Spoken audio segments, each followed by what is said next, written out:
Magandang araw po sa inyong lahat mga karbi natin at welcome back dito po sa ating munting channel Pinas News Review, kung saan re-reviewin po natin ang mga mahalagang balita dito sa Pilipinas. Mga simpleng komento sa mga issue dito sa Pinas. At ito nga po mga karbi natin, kapapasok lang, ginulat ni Duterte kung Teves paparating na sa bansa.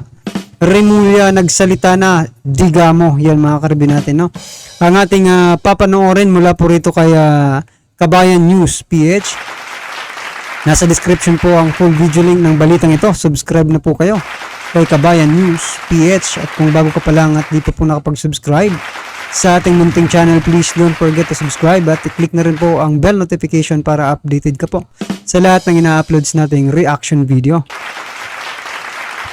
At ito nga mga karbi natin, bago po natin i-play at simulang magbigay ng komento, basahin po muna natin yung ilan po sa mga naging komento ng ating mga kababayan patungkol po sa naging balitang ito. Ito po. Go, go, go, Tatay Digong. Yan ha. God bless. Solid maisog support. SMNI, mabuhay ang kapitarang Muslim. Yan ha. Go lang, Tatay Diggs. Nice to hear. No? Number 1 in the Senate. Yan mga karibin natin. Slates absorb they deserve. Divine will. Yan mga karibin natin kasi number 1 na naman po, no? Si dating Pangulong Duterte dito po sa senatorial survey. Yan ha. Mahal namin si Tatay Digong. Yan. Welcome sa bahay ni Kuya Kong Teves. Yan ha. Mukhang sa bagay kasi nahuli na po di ba? Tama talaga si PRRD. Yan ha. Babalikan siya ng kanyang mga kaaway. Kaya ang Davao will protect PRRD at all cost. Yan. Sana subukan nila para magkaroon na tayo ng Republic of Mindanao. Nako. President dapat. President to dapat. Hindi senator. Dide solid from Caloocan. Yan ha. Ito pa po mga karibin natin, isa na lang po sa Congress na lang si Tatay Digong at maging Speaker of the House para malinis yung lower house. Pwede rin, di ba mga karibin natin? Kasi masyadong magulo po, no? At masyadong manipulated tuloy, no? Parang isa lang ang pinakikinggan dyan, sa totoo lang mga karibin natin, hindi talaga maanungan yung kongreso, di ba? Parang napakagulo po ng kongreso sa panahon ngayon. So yan, kung depende po yan kay Tatay Digong kung gusto niya rin po sa pag maging congressman, why not, di ba? So suportahan naman talaga siya, no? Or so suportahan siya ng taong bayan kung ano man po ang kanyang maging desisyon. So yan mga karibin natin, yan po ang mga ilan sa naging komento ng ating mga kababayan patungkol po sa naging balitang ito. At eto po, no, pakinggan po natin ang kabuuan ng video ito para mas lalo po nating malaman at maunawaan kung bakit ganun po ang kanilang mga naging komento. Eto na po. Muling nanguna si dating Pangulong Rodrigo Duterte sa mga napupusuan ng publiko para tumakbo bilang senador sa darating na 2025 midterm elections. Base ito sa resulta ng pinakabagong survey na isinagawa ng Tangere. Mga kabayan, ginulat ni dating Pangulong Duterte ang publiko matapos muli siyang manguna sa survey bilang pambatong senador sa darating na 2025 eleksyon. Ito ay sa kabila ng kaliwat kanang pag-atake ng dating Pangulo dito kay Pangulong Bongbong Marcos Jr. Ayon sa ilan nating mga kababayan, patunay lang ito na mas naniniwala at umaasa sila sa mga Duterte dahil sa mga magagandang pamamalakad sa bansa, base na rin. Yan mga karibin natin, no? Ito, sampal po ito sa mga nagsasabi na maraming nagawa na ang PBBM, di ba? Si President Bongbong Marcos Jr., no? Kasi nasabi ko pong malaking sampal po ito para sa kanila kasi sipin mo di ba? Di ba naglaban na po, di ba? Nagsagutan na. Nagbatuhan na ng mga maruruming putik, di ba mga karibin natin? Pero ito, number 1 pa rin po si dating Pangulong Duterte. Ang tanong, bakit? Di ba? bakit po siya nagda-number 1 sa kabila po ng kanyang mga issue, no? Dito kay President Bongbong Marcos Jr. So, bakit nga ba? Dahil ba mahal lang siya ng taong bayan? Kasi kahit pa mahal siya ng taong bayan, no? Kung talagang 'di ba nagtatrabaho ng maayos si PBBM at hindi pinababayaan ang taong bayan, si PBBM pa rin po ang pipiliin kasi siya po yung present na presidente ng bansa. So, yan mga karibin natin, opinion ko lang po ito, no? Baka kasi walang ginagawa o hindi ramdam ng taong bayan yung mga ginagawa ni PBBM para sa bayan, no? Baka kasi naman hindi para sa bayan. Kasi may mga nagko-comment na kaya raw lipad ng lipad kasi iba po yung inaasikaso nila, di ba? Yan ay opinion lang din yan ng ating mga kababayan, di ba? So, ano sa palagay niyo po mga ka-review Sa kanyang mga nagawa sa ilalim ng kanyang nakaraang administrasyon. Na sino nakinabang yan? Ako. Ako ang nakinabang. Pamilya ko. Nakinabang sila dyan sa ng mga patay na yan. Sino nakinabang? Kayo, ang anak ninyo, ang bayan natin, ang nakinabang. Sino nalagay sa alanganin? Ako, pamilya ko, yung buhay nila, gagantay ang mga yawa na yan. Ang nakinabang, kayo. Kayo, mga Pilipino. Samantala, pinaghahandaan na ng Department of Justice at Philippine National Police ang pagbabalik ni dating Congressman Arnold Teves Jr. matapos mahuli ng mga otoridad sa bansang kanyang pinagtataguan sa Timor-Leste. Ito ay matapos kumpirmahin ng DOJ at ni Mayor Janice Digamo na naaresto na si Teves ng mga otoridad habang naglalaro ng golf. Kinumpirma ng Department of Justice o DOJ na naaresto na si dating Negros Oriental 3rd District Representative Arnulfo Arnie Teves Jr. sa Dili East Timor o Timor-Leste bandang alas 4 ng hapon kahapon. Naglalaro pa umano ng golf ang expelled congressman nang arestuhin ito ng mga otoridad. Dahil dito, labis-labis naman ang tuwa ng pamilya Digamo dahil sa pagkakaaresto kay Teves. Ayon kay Mrs. Digamo, ang asawa ng pinaslang na si Governor Roel Digamo, mas marami pang mga testigo at biktima ni Teves ang magsisilabasan kapag nahuli at tuluyan ng nakulong ang dating kongresista na pinaniniwala ang mastermind sa malagim na pamamaslang sa Negros Oriental noong nakaraang taon. Practically everybody is rejoicing. Ang prayer ko lang po na talagang yung culture of silence dito sa aming probinsya sana tuluyan na talagang mawala. With him being captured, more will come out. No, I am really positive on that. Maraming nagsasabi na lalabas sila pag nahuli talaga siya. Ano ang masasabi mo dito, kabayan? Makakamit na kaya ng mga Digamo ang hustisya matapos mahuli ang former congressman na si Arnold Teves Jr.?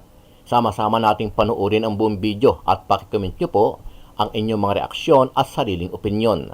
Pero bago yan, muli po ako nag-iimbita sa mga hindi pa po nakasubscribe sa ating channel na Kabayan News PH, pakipindot po ang subscribe Ayan mga button karibin at natin, pakiclick subscribe na rin po kayo. ang notification bell para lagi kayong updated sa mga bagong upload natin na legit at napapanahong balita. Maraming pong salamat. Etong nangyayari kay Teves, hindi ho ito something na wala lang. Ito pong nangyayari kay Teves, ito po ay pananakot sa lahat ng nag-o-oppose sa gobyerno. Ginawa nila yan from Bantag. Ginawa nila yan kay Teves. Ngayon, ginagawa nila kay Kibuloy. At iniisa-isa nila talagang hulihin. Si Bantag, nagkataon lang, magaling talaga magtago. Igurot eh. Totoo. Igurot eh. Kaya magaling magtago. Diba?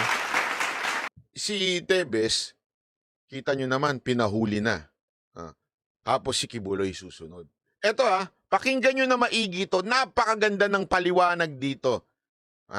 Pakingge. Mahigit isang taon na ang nakalipas sa Degamo murder case na kinasungkatan ni dating Negros Oriental Congressman Arnolfo Teves Jr. Balikan lang po natin ang mga pangyayari. March 4, 2023, nang patayin si Nooy Negros Oriental Governor Roel Degamo at siyam na iba pa. Nangyari po yan nang pasukin ng mga armadong lalaki ang kanilang compound sa bayan po ng Pamplona. Politika ang lumutang na anggulo sa pamamaslang at nasangkot si Nooy Congressman Arnie Teves at ang kanyang kapatid na si Henry Teves, na mga kilalang kalaban sa politika ng mga Degamo. March 6, tinanggi ni Arnie Teves na sangkot silang magkakapatid sa krimen. Sumuko ang 10 suspect at karamihan sa kanila tinuro si Arnie Teves bilang mastermind. Ayan ha, take note. Sumuko daw yung mga witness.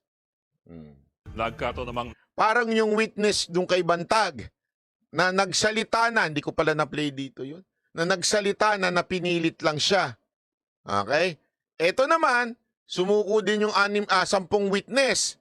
Tingnan ninyo ang mangyayari. nasa Amerika ang Nooy Congressman nang pumutok ang balita. Dito na siya nagmatigas na uwi ng bansa dahil hindi raw patas ang mga akusasyon laban sa kanya. Pati kamera, hinanap rin siya. Pero hindi pa rin siya nagpakita hanggang sa tuloy na po siyang tanggalin sa pagiging congressman ng Negros Oriental. May 9, sinabi ni Justice Secretary Boying Remulla na nasa Timor-Leste nga si Teves at nag-apply para sa political asylum. Yun nga lang, denied siya. May 17, nagsampa ang NBI na reklamong multiple murder, multiple frustrated murder at multiple attempted murder laban kay Teves at iba pa. Inihain po yan sa DOJ. Pero ito po ang twist. May 22 nang biglang binawi ng mga testigo ang kanilang sinabi na si Teves ang mastermind sa May 22, binawi ng lahat ng testigo. Tanungin ko kayo, banat bay? Makapangyarihan niya si Teves eh. Madaming pera yan. Paano kung tinakot niya? Binagbantaan niya. Tandaan ninyo, sino ang nakaupo ngayon sa administrasyon? Sino may hawak ng kapulisan? Sino may hawak ng DOJ? Kalaban ng lahat ni Teves yan. Ito pa, asan si Teves niya para gumalaw siya at takutin niya? Nagtatago nga yung mama. Di ba? Doon pa lang napaka-obvious na sino na may hawak ng probinsya nila ngayon. Ang mga Teves pa? Hindi. Mga Degamo na. So, it is far from possibility na tinakot ni Teves yan para bumawi. Nangigets ninyo? Malamang, nagkaroon na lang sila ng abogado at nung nalaman nila at sinabi, pinayuhan sila ng abogado, sandali, mukhang sasabit ka. Mali-mali yung kwento mo. Mali-mali yung statement mo. Baka ma-perjury ka niyan. Baka tsaka sila bumawi. Di ba? Pero it is impossible na tinakot sila para bumawi. Wala nga si Teves, nagtatago nga yung mama eh. Kinumpirma ng Department of Justice o DOJ na naaresto na si dating Negros Oriental 3rd District Representative Arnolfo Arnie Teves Jr. sa Dili East Timor o Timor-Leste bandang alas 4 ng hapon kahapon. Naglalaro pa umano ng golf ang expelled congressman nang arestuhin ito ng mga otoridad. Ayon kay Secretary Crispin Remulla, ang pagkakahuli kay Teves ay patunay ng kapangyarihan ng international cooperation at walang terorista na maaring takasan ng hustisya. Dagdag pa ng DOJ, naging posible ang pag-aresto kay Teves dahil sa pakikipagtulungan ng law enforcement agencies tulad ng International Police o Interpol, National Central Bureau o NCB sa Dili at East Timorese Police. Si Teves ay nasa kustudiya na anya ng Timorese Police habang inaayos pa ang extradition o pagbabalik nito sa Pilipinas sa pakikipagtulungan ng NCB Dili, NCB Manila at Philippine Embassy sa Dili. Tiniyak ng DOJ ang regular na pagbibigay ng update sa pagbabalik kay Teves sa bansa. Hinikayat din ni Remulla ang dating mambabatas na harapin ang paglilitis ng Korte ng Patas. Si Teves ay nahaharap sa patong-patong na kasong murder kaugnay sa pagpatay kay Negros Oriental Governor Roel Degamo at ilan pang sibilyan noong March 2023. sa may bahay ng napaslang na si Governor Ruel Digamo na si Pamplona Mayor Janice Digamo. Umaasa sila, Ella, na agad ding mapapauwi ng bansa ang pangunahing suspect sa pagpatay sa kanyang asawa at ilan pang sibilyan. Bukod kay Mayor Digamo, tuwang-tuwa din anya ang mga pamilya ng mga namatay sa Pamplona Massacre ng iba pang nadamay nga dito sa pamamaslang noong March 4, 2023. Ito ay matapos makumpirma na nahuli ng mga otoridad sa Dili, Timor-Leste si dating Congressman Arnolfo Arniteves Jr. kahapon March 21. Ayon kay Mayor Digamo, umpisa na ito ng kanilang hinahangad na tunay na hustisya para sa namatay nilang mga mahal sa buhay.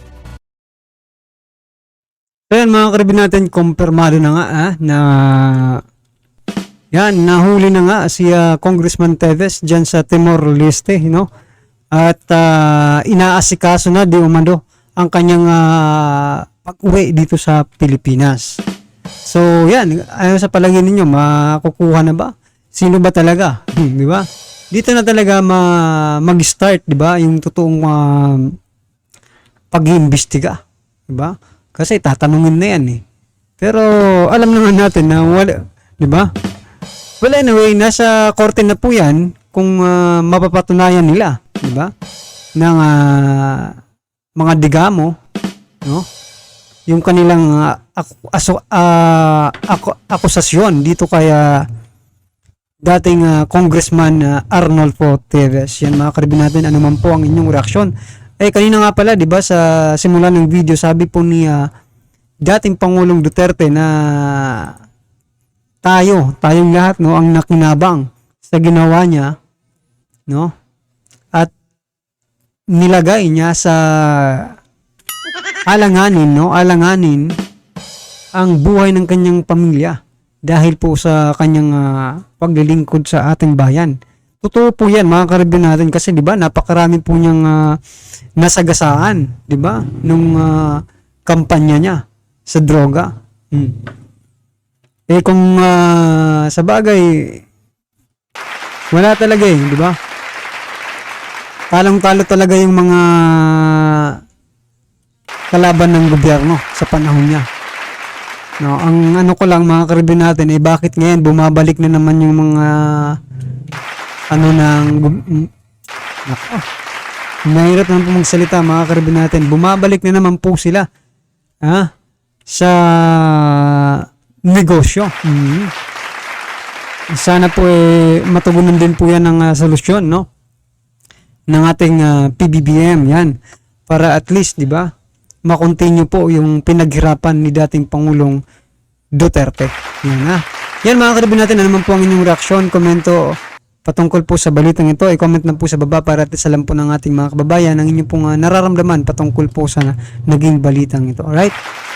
Huwag din po kalimutan mag-subscribe kay Kabayan News PH. Nasa description po ang full video link ng balitang ito. Subscribe na po kayo, Kabayan News PH. Maraming salamat po.